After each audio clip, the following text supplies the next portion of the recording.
Hello friends, स्वागत है आपका सीएनजी क्लासेस ट्वेल्थ पर। तो आज हम पढ़ने वाले हैं ट्वेल्थ क्लास का इंग्लिश। और इंग्लिश में हम 10 आपको मोस्ट इम्पोर्टेंट सब्जेक्टिव प्रश्न बताने वाले हैं जो कि आपके एग्जाम के लिए बहुत ज़्यादा इम्पोर्टेंट है। चलिए एक एक करके सभी प्रश्न को समझना स्टार्ट करते हैं और साथ साथ हम इंग्लिश में और हिंदी दोनों में आपको बताते हुए चलेंगे। यानी कि ऐसे स्टूडेंट जिनको इंग्लिश बिल्कुल भी समझ में नहीं आती है वो हिंदी में समझकर अपने एग्जाम में इंग्लिश में कन्वर्ट करके उसको आप लिख सकते हैं।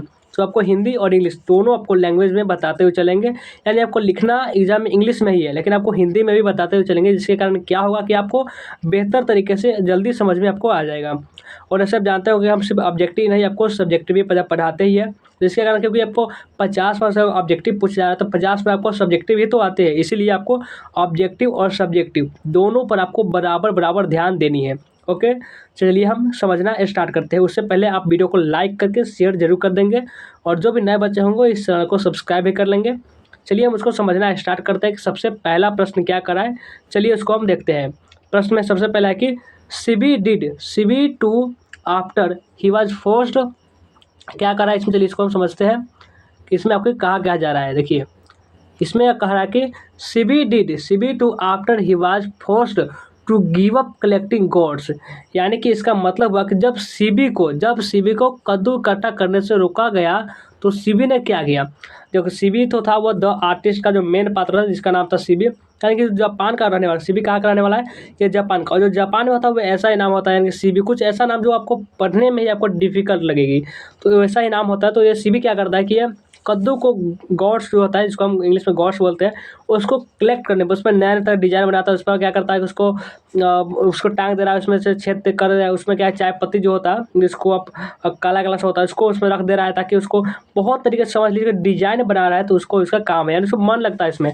आपको जैसे आपको पढ़ाई में मन नहीं लगता है इसलिए कोई काम स्कूल में प्राइमरी स्कूल में है वो, यानी कि सबसे प्राथमिक स्कूल में ही हो गया है। यानी 12 साल का हो गया। कितने साल का है, वह 12 साल का है, आपको याद रखेंगे। वह 12 साल का हो चुका है फिर भी अभी प्राइमरी स्कूल में ही पढ़ता है।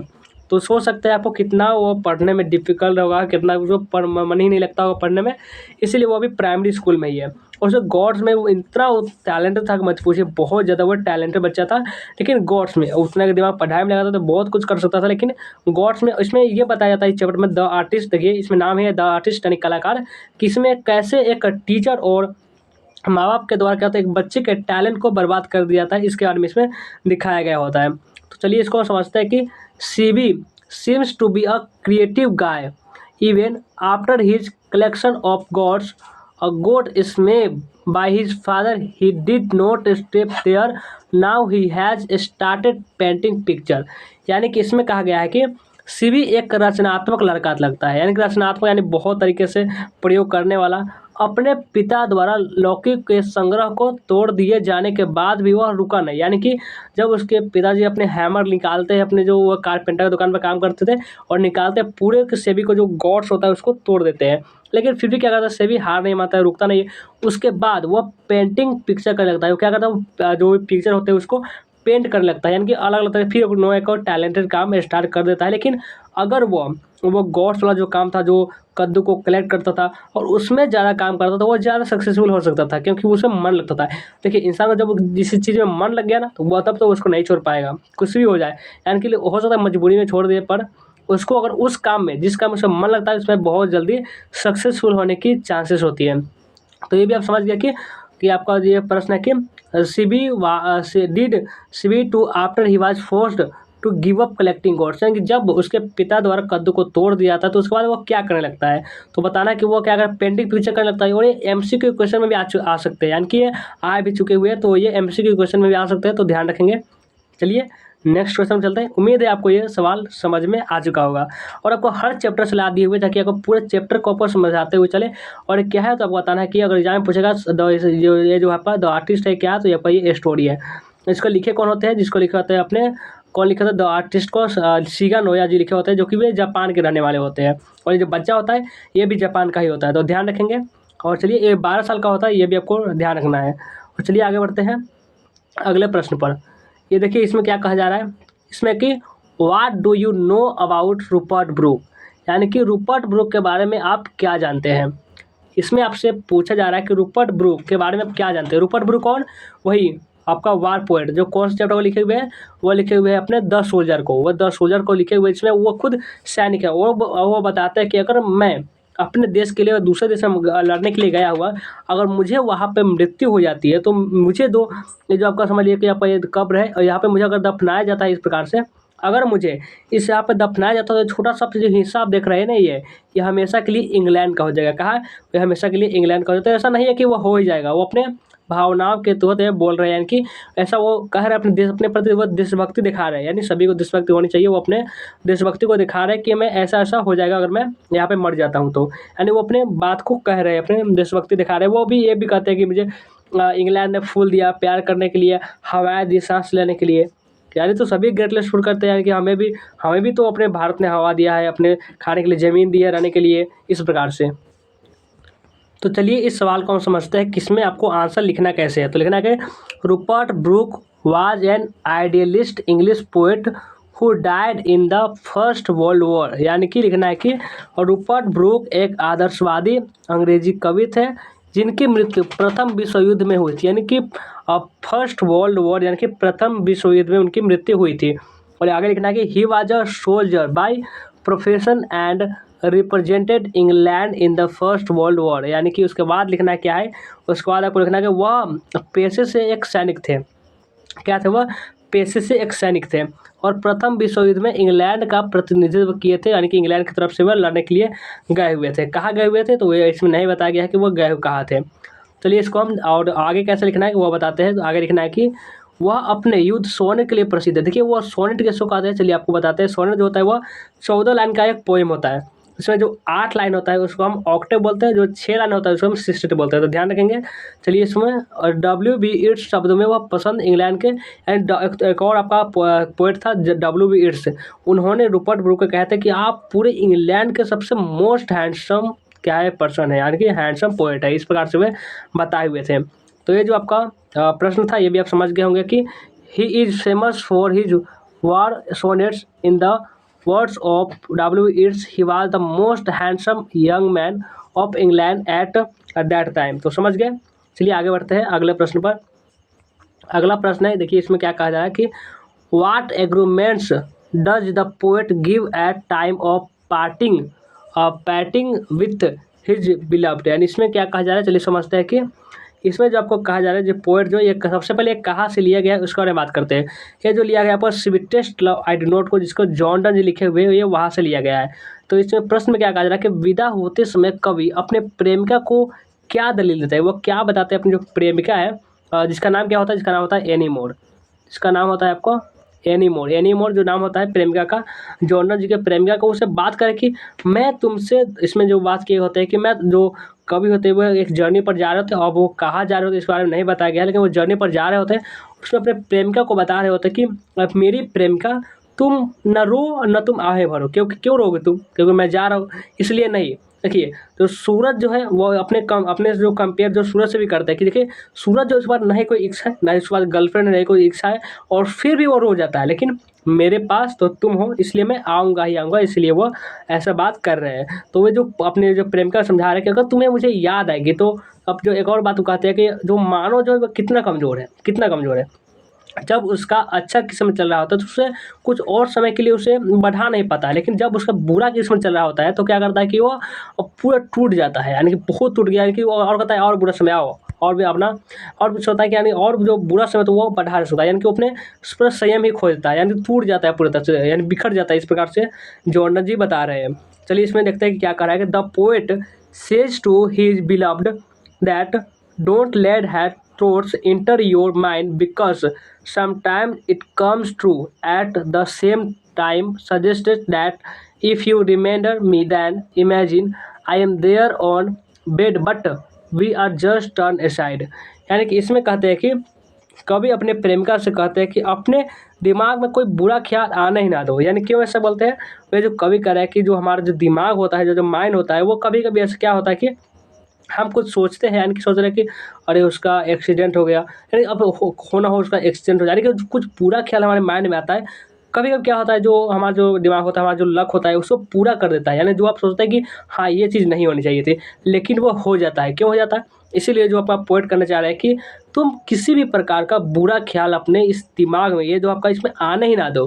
क्योंकि जो कभी-कभी लक क्या करता है कि जो हम नहीं चाहते उसे पूरा करता है। नहीं तो मैं सोचोगे कहीं कुछ एक्सीडेंट हो गया, वहाँ पे ना आ पाए, तो हो सकता है कि ये हो जाए, ना होना ये बात अलग है, लेकिन क्या क्या पता ये हो जाए। यानी कि वो सोचते हैं कि अपने दिमाग में, कभी कहते हैं कि अपने दिमाग में कोई बुरा ख्याल आना ही ना दो।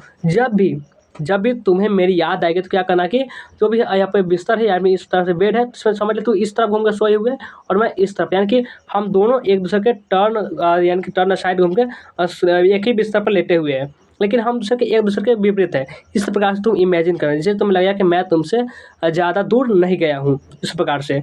तो इसमें आपको लगेगा कवि अपने प्रेमिका से कहते हैं कि अपने दिमाग में कोई बुरा ख्याल आने ही ना दो, क्योंकि कभी कभी यह सच हो जाता है। साथ ही वह यह भी सुझाव देते हैं कि अगर तुम्हें मेरी याद आए तो कल्पना करो, इमेजिन करो कि मैं तुम्हारे बिस्तर पर ही लेटा हुआ और बस हम एक दूसरे के उलट में, यानी कि एक दूसरे के विपरीत साइड में सोए हुए हैं।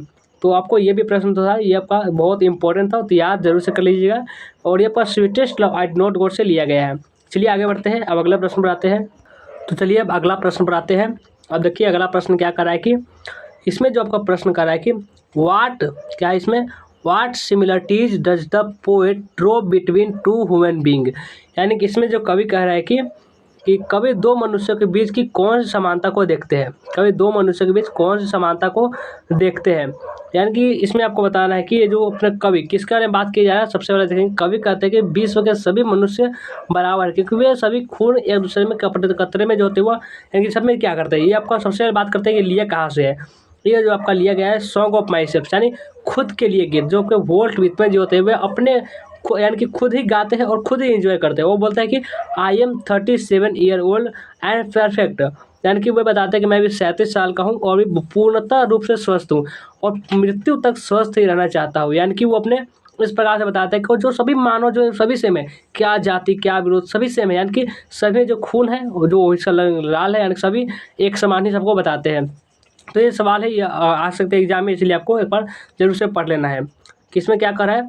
इसमें आपको कभी कह रहा है कि the poet says that all the human being of world in same because they all are made for the same atoms of blood. यानी कि इसमें बताते हैं कि कवि कहते हैं कि विश्व के सभी मनुष्य बराबर है, क्योंकि वे सभी खून के एक ही कतरे से मिलकर बने हुए हैं। तो ये भी आप समझ गए। तो चलिए अगला प्रश्न पर आते हैं। नेक्स्ट क्वेश्चन देखिए क्या कर रहा है कि इसमें देखिए व्हाई इज़ द ऑटम, क्या है इसमें कि देखिए इसमें why is the autumn called the season of meets and mellow fruitfulness. यानी कि इसमें बताया जाता है कि देखिए बहुत सारे राइटर आए, लेकिन वे बहुत स्प्रिंग सीजन को लिखे, कोई ऑटम सीजन का पूछ ही नहीं रहा था कि यार भाई ऑटम सीजन तुम क्या हो, तुम के बारे में कौन लिखेगा। लेकिन एक जॉन कीट्स जी आए जो कि ऑटम सीजन के बारे की, यानी कि ऑटम सीजन के बारे में बताया कि तुम भी अच्छे हो, तुम भी कोई खराब नहीं हो, कोई स्प्रिंग का अपना भी गाना तुम्हारा भी है। तो जी सभी जो नए फल लगते हैं, नए पत्ते आते हैं, उसकी प्रशंसा करते हैं। लेकिन जो अपने जॉन कीट्स जी है वो जो पत्ते झड़ रहे हैं उसकी प्रशंसा इसमें आपको देखने को मिलेगा ऑड टू ऑटम के।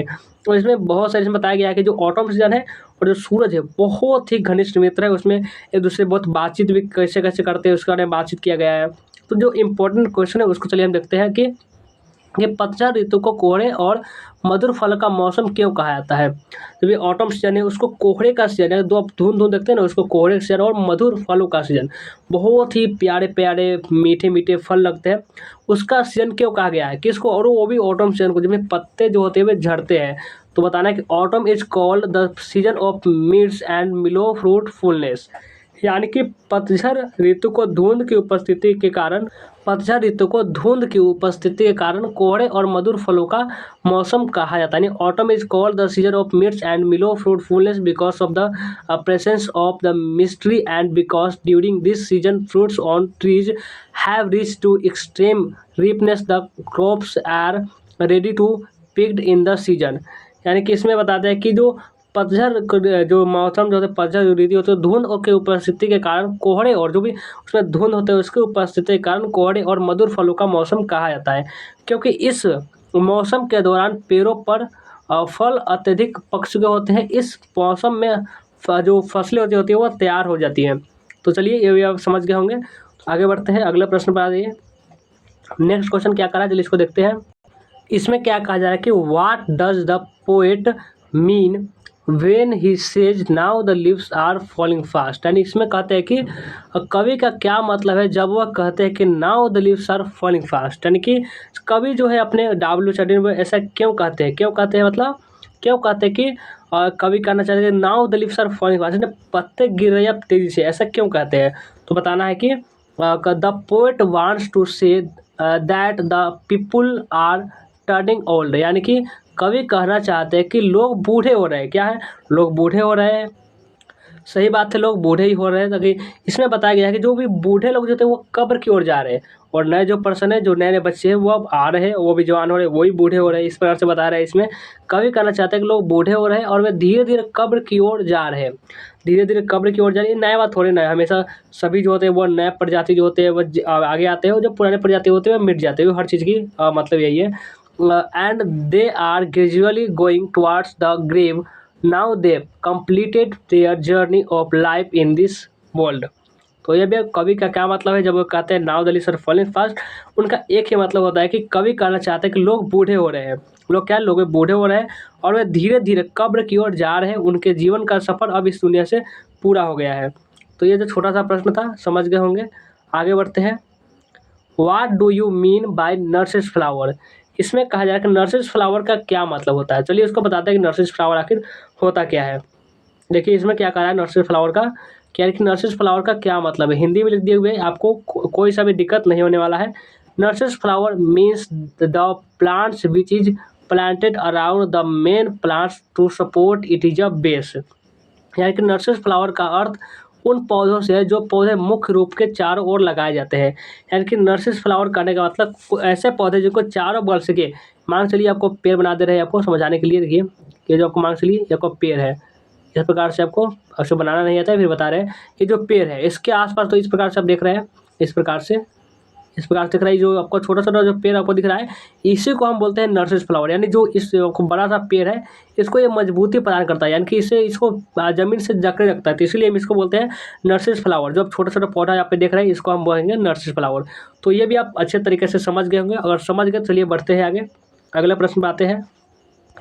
आप देखिए कि अगला प्रश्न क्या कर रहा है कि how Indian civilization is different from European civilization, यानी कि जो आपका इंडियन सिविलाइजेशन है वो यूरोपियन सिविलाइजेशन से कैसे भिन्न है, इसके बारे में आपसे पूछा जा रहा है। तो कैसे लिखना है, अगर आपको ये सवाल आपको एग्जाम में आता है तो लिखना कैसे है वो चलिए आपको बताते हैं। अगर ये सवाल आपके एग्जाम में आता है तो लिखना है भारतीय सभ्यता यूरोपीय सभ्यता से किस प्रकार भिन्न है। तो the Indian civilization based on restriction on wants where European civilization is based of infinity multiplicity of human wants. The Indian civilization is based on belief in God, where the Western civilization is godless। यानी कि इसमें बताया जा रहा है कि भारतीय सभ्यता आवश्यकताओं पर प्रतिबंधित करती है, यानी भारतीय सभ्यता जिसको जितना चाहिए वो उतना ही मांगेगा, लेकिन जबकि यूरोपीय सभ्यता मानव की अनंत बहुलता पर आधारित, यानी एक के बाद उसके एक साथ तैयार रहते हैं कि ये आपका बाइक ली भाई, कार लाओ, कार हो गया, अब समझिए कि आप बहुत इससे भी बड़ा कार चाहिए, उसके बाद एरोप्लेन, उसके बाद बहुत ज़्यादा, और भी डिमांड कभी खत्म ही नहीं होता, ये कहना चाहते हैं।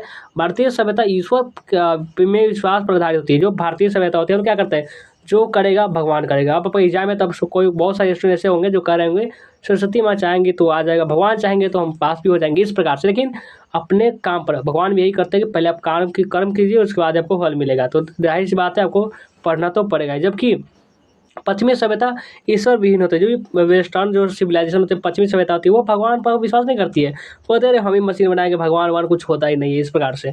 भारतीय सभ्यता हाथों और पैरों से काम करने पर विश्वास करते हैं, जबकि यूरोपियन सभ्यता मशीनों पर भर करते हैं, वो समझते हैं अगर हमें काम करना है मशीन बना लेंगे, मशीन नया आविष्कार। और यहाँ क्या होता है, यहाँ पे आविष्कार नहीं कर पाते, यहाँ पे सिर्फ पेरेंट्स बोलते हैं पढ़ो, सिर्फ पढ़ो, लेकिन बाहर देखेंगे तो जो मने करो। तो मैं अगर मान लीजिए ऐसा होता है जो आपका इंडिया के जो लोग होते हैं वो फेसबुक क्यों नहीं बनते, इंस्टाग्राम इंडिया में क्यों नहीं बनता, वो दूसरा कंपनी क्यों है, इसी कारण है क्योंकि यहाँ पे समझते नहीं है बात को कि लाइक बच्चे का टैलेंट होता है उसको वेस्ट कर दिया जाता है, वही सीबी जैसा, द आर्टिस्ट वाले जैसा। चलिए आगे बढ़ते हैं, अगला प्रश्न पर आइए। अब देखते हैं इस प्रश्न को क्या करा कि इसमें देखिए, why does Gandhi ji say that mind is a restless bird. तो इसमें जो है क्या कहा जा रहा है कि गांधी जी कहते हैं कि गांधी जी को मन को एक बेचैन पक्षी क्यों कहते हैं। दिमाग को क्यों कहते हैं कि दिमाग जो एक बेचैन पक्षी है, वो कभी शांत ही नहीं होता है, यानी कि कुछ भी बोल दे तो वो और चाहिए उसको समाप्त, यानी कि जो भी आप इच्छा उसका इच्छा जो होता है वो खत्म ही नहीं होता है, ऐसा बताते हैं महात्मा गांधी। अब क्यों बताते हैं, चलिए इसके बारे में देखते हैं। Gandhi ji says that mind is a restless bird because it is never satisfied, the more it gets the more it wants and remains unsatisfied.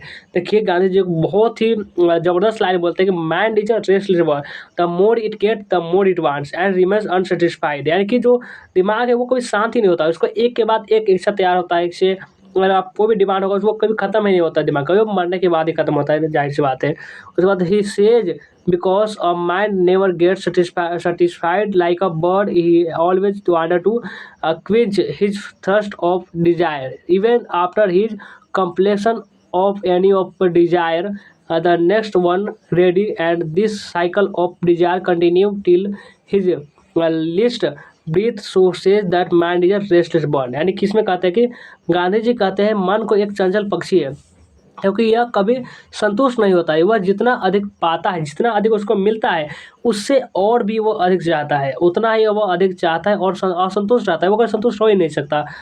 वह कहते हैं कि क्योंकि मन कभी असंतुष्ट नहीं होता है, एक पंछी की तरह वह हमेशा अपनी इच्छाओं को प्यास बुझाने के लिए भटकता रहता है, इधर उधर पक्षी की तरह उड़ता रहता है, घूमता रहता है, यानी वो कोई शांत ही नहीं रह सकता। उसकी कोई भी इच्छा पूरी होने के बाद अगला तैयार रहता है और चाहत को सिलसिला उसकी आखिरी सांस तक चलता रहता है, यानी जब तक वो मर नहीं जाता तब तक उनका जो चाहत जो होता है, वो चीज़ों की ज़रूरत क्या होती है वो ख़त्म ही नहीं होती है। तो ये भी समझ गए।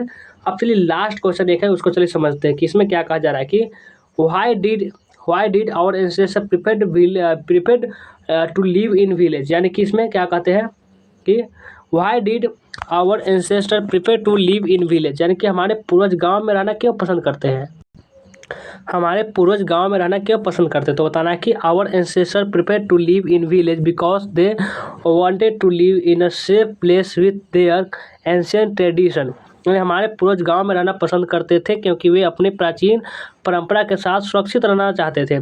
और उसके बाद they observe that towns often had issue like gangs of thieves, robbers, prostitutes and touts, therefore they did choose to live in village, यानी कि आप में वह हमेशा गांव में रहना पसंद करते थे क्योंकि वह जानते थे कि उन्होंने देखा कि शहरों में अक्सर चोरों, लुटेरों, वेश्याओं, दलालों, गिरोह जैसे मामले में इसलिए बहुत सारे मामले लोग होते हैं। उन्होंने जैसे कस्बों के बजाय गाँव में खुशी से रहना पसंद किया। वे मशीनों पर भी विश्वास नहीं करते थे क्योंकि वो कहते हैं मशीन, हम मशीन गुलाम हो जाएंगे हम इसको बनाएंगे तो, इसलिए। लेकिन आज क्या देखिए सब कुछ ही मशीन है, वो टोटल मशीन है, यानी रोबोट बहुत सारे हैं, मशीन ही पूरा मशीन ही मशीन है। तो आज का एक क्लास कैसा लगा कमेंट करके हमें जरूर बताएंगे, लाइक नहीं किया लाइक भी कर देंगे, सब्सक्राइब भी कर लेंगे, जो भी नए बच्चे होंगे वो व्हाट्सएप ग्रुप जरूर से ज्वाइन कर लेंगे।